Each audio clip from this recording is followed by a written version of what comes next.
Assalamualaikum warahmatullahi wabarakatuh. Di sini kami akan mempresentasikan artikel mengenai abstract vector pattern dan prototype pattern. Sebelumnya, izinkan kami untuk memperkenalkan diri. Perkenalkan, nama saya Wilda Fatastari dengan NIM 3411201130. Selanjutnya dipersilakan kepada teman-teman untuk memperkenalkan diri. Izin memperkenalkan diri, nama saya Ria Andriani dengan NIM 3411201133. Izin perkenalan, nama saya Nita Siti Nur Aliza dengan NIM 3411201140. Saya Obi Trepian Oktia Zandra dengan NIM 3411201144. Selanjutnya. Izin memperkenalkan diri, nama saya Salza Aira Ramdina dengan NIM 3411201146.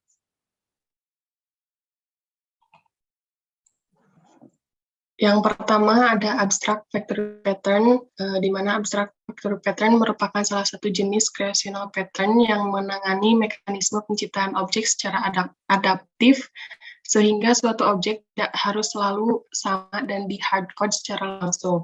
Abstract vector pattern memberikan kemampuan pengenkapsulasian sekelompok vektori di mana masing-masing vektori memiliki pattern tersendiri. Abstract vector pattern design ini menjadi sentral penentuan vektori yang akan diinisialisasi sehingga produk yang diciptakan dapat mewarisi behavior yang sesuai dengan pattern yang dipilih. Dengan kata lain, dapat disimpulkan bahwa abstract vector pattern merupakan factory of factories. Keistimewaan lain adalah produk yang diciptakan terbebas dari dependensi penciptaan konkret kelas secara langsung. Hal ini memberikan keuntungan yaitu abstract vectory pattern dapat mencegah coping problem yang pasti terjadi apabila penciptaan objek memakai operator new. Selanjutnya, abstract factory memberikan sekumpulan abstract method untuk menciptakan jenis produk tertentu yang harus diimplementasikan oleh concrete factory. Kata kunci utama dari abstract factory design pattern ialah klien tidak pernah menciptakan suatu concrete class secara langsung. Mereka meminta factory untuk menciptakannya. Selanjutnya yaitu partisipan abstract factory design. Yang pertama yaitu abstract factory, digunakan untuk mendeklarasi interface di dalam pembuatan pengoperasian pada objek abstract factory. Yang kedua, concrete factory digunakan untuk mengimplementasikan operasi di dalam pembuatan konkret objek produk dari abstract factory. Kemudian yang ketiga, abstract produk digunakan untuk mendeklarasikan interface untuk tipe objek produk. Yang keempat, concrete produk untuk mendefinisikan produk objek atau mengimplementasikan produk dari abstract produk. Kemudian yang kelima, klien digunakan untuk mendeklarasikan atau memanggil interface by abstract factory dan abstract product. Selanjutnya, tujuannya yaitu untuk menyediakan interface untuk menciptakan family of related atau independent object tanpa harus menspesifikasikan konkret kelas objek tersebut. Selanjutnya akan dijelaskan oleh rekan saya. Selanjutnya ada kelebihan abstract factory pattern. Yang pertama dapat digunakan untuk pembuatan yang memungkinkan banyak metode dan modul yang bersifat multiple dan menjadikan sebuah desain aplikasi menjadi terstruktur. Untuk kekurangannya, harus mendefinisikan sebuah family atau abstrak produk jika ingin menambahkan sebuah produk yang tidak termasuk dalam family yang sudah ada. Jumlah kelas akan semakin banyak. Selanjutnya ada struktur abstract factory pattern. Yang pertama, terdapat kelas abstract factory atau sebuah interface, di mana abstract factory merupakan sebuah interface yang mendefinisikan bagaimana cara untuk membuat objek dari abstract produk. Intens dari abstract factory adalah menciptakan family dari objek yang berkaitan tanpa harus menggantung pada konkret kelasnya. Yang kedua, terdapat kelas concrete factory di mana kelas ini akan mengimplementasikan semua metode pada abstract factory untuk membuat objek dari konkret produk. Yang ketiga, terdapat kelas abstrak produk, di mana kelas ini merupakan sebuah interface untuk mendefinisikan tipe dari masing-masing objek produk. Yang keempat, terdapat kelas produk, merupakan kelas yang akan mengimplementasikan semua metode pada abstrak produk. Yang kelima, terdapat klien, adalah kelas yang akan terhubung dengan kelas abstrak factory dan abstrak produk. Dan ini untuk pengimplementasiannya.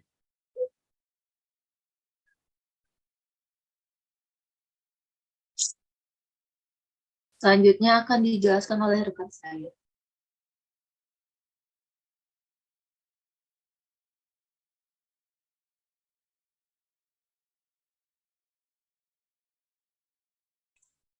Selanjutnya ada prototype pattern. Prototype pattern adalah sebuah pattern yang mengacu pada pembuatan atau duplikat objek, pengkloningan objek, atau bisa dikatakan pattern ini membuat objek dengan mengkloning objek yang telah ada. Pattern ini dimaksudkan untuk memangkas cost dalam pembuatan objek baru, artinya tanpa mendeklarasikan keyword new yang menyebabkan program boros memori. Prototype pattern ini termasuk ke dalam creational pattern. Kegunaannya pada arsitektur struktur data, yang pertama adalah mencegah deklarasi value dari file objek satu persatu, hanya agar mempunyai file yang serupa dengan objek yang ingin ditiru. Yang kedua, melakukan cloning sampai ke file yang sedang di-prepared sekaligus. Untuk keuntungannya, yang pertama yaitu mengurangi kebutuhan subcloning. Yang kedua, menyembunyikan kompleksitas pembuatan objek. Yang ketiga, memungkinkan menambah atau menghapus objek saat runtime. Yang keempat, menyediakan opsi bagi klien untuk membuat objek yang tipenya tidak diketahui. Untuk kekurangannya, mengimplementasikan klien sangat sulit ketika objek yang hendak diklon, reference, atau pada objek lain. Selanjutnya ada solusi melakukan duplikat objek. Desain pattern prototype bertujuan untuk melakukan proses duplikasi dari suatu objek menjadi objek baru yang serupa. Jadi, pattern ini mendeklarasikan suatu interface untuk setiap objek yang support untuk melakukan cloning. Interface ini bertujuan untuk membolehkan pengguna untuk menduplikasi suatu objek tanpa coupling dari kode terhadap kelas dari objek tersebut. Biasanya interface tersebut hanya berisi satu metode, yaitu clone. Kemudian ada tahap implementasi prototype design pattern.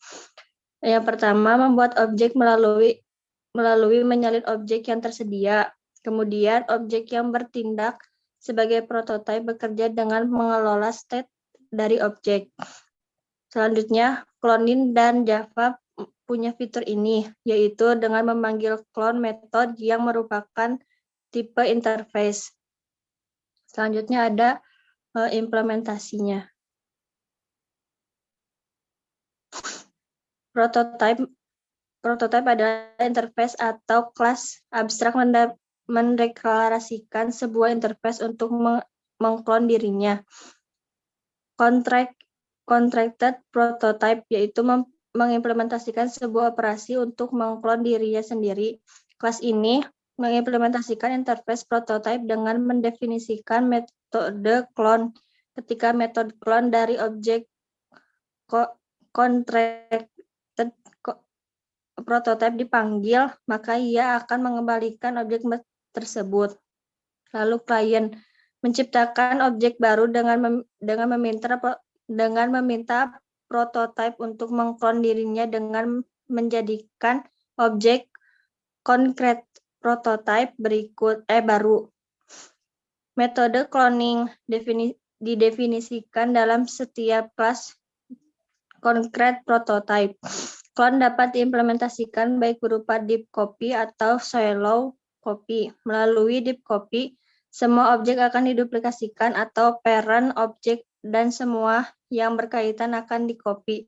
Sedangkan shallow copy hanya menduplikasikan top level objek atau hanya parents dan memberikan interface untuk lower objeknya.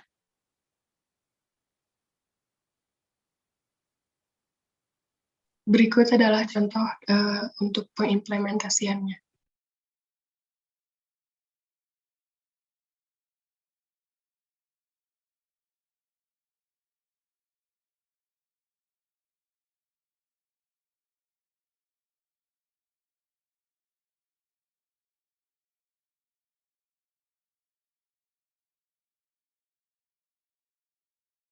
Mungkin cukup sekian yang dapat kami jelaskan mengenai abstract factory pattern dan prototype pattern. Kurang lebihnya kami mohon maaf. Terima kasih atas perhatiannya. Wassalamualaikum warahmatullahi wabarakatuh.